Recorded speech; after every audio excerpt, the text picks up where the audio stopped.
Hello mga kapadyak! Kayo ba ay naghahanap ng road bike pero budget friendly dito sa Cebu City, downtown? Well, this video is for you. Yes, it's for you.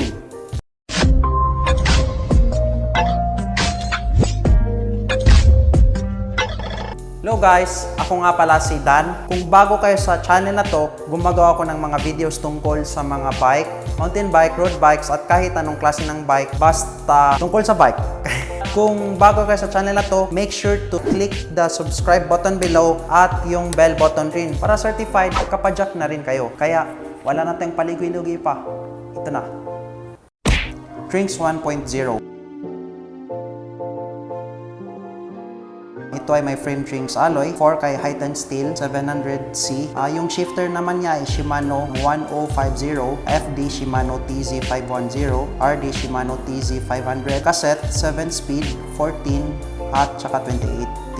Chain naman nito ay KMC 7S. Brake naman ito ay alloy C brake, wheel set ay Trinx double wall 700C. Tire naman ay 25C. Chain wheel is Trinx 28, 38, 48T. Hub naman ito ay disc hub with bearing.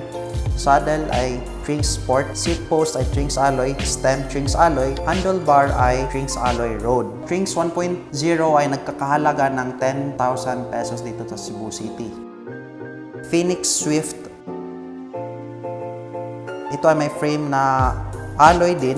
Phoenix Swift Aero frame. Fork naman ito ay Phoenix fork, so assume na lang natin na steel ito. Shimano 2x7 speed. Cogs naman ay 7 speed. Rear derailleur naman niya ay Shimano TZ. Same din sa front derailleur. Crank niya ay Phoenix dual. Hubs Phoenix. Rims naman ay Phoenix Aero double wall rims alloy. Tires naman ay 700C. Brakes niya ay caliper brakes Z-Star. So assume na lang natin na yung fork nito ay steel. At yung Phoenix Swift ay nagkakahalaga ng 9.5K or 9,500 pesos. So, Phantom Explorer.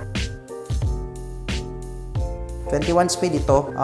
Frame alloy, FD, Shimano, RD, Shimano TZ, rims double wall, handlebar, alloy, tire CST, 26x700C. Ito ay mayroong brake din na caliper. So, ang good side ng mga bike na ito ay budget friendly naman siya.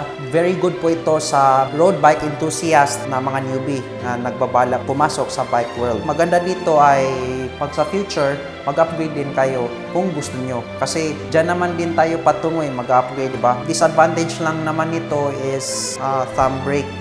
Mag-change ka pa ng position para mag-shift. So, nakakaabala yan. Galing to sa bike yard na mga price list. Try to visit their page and their store. Alright, that's all for this video. And kung mayroon pa kayong may suggest na mga videos, topics about bikes, i-comment down below lang. Kung gusto niyo rin magpa-shoutout, edi comment down din below. At sa mga maswerteng mga shoutout sa next video, edi congratulations. Thank you for watching and subscribe.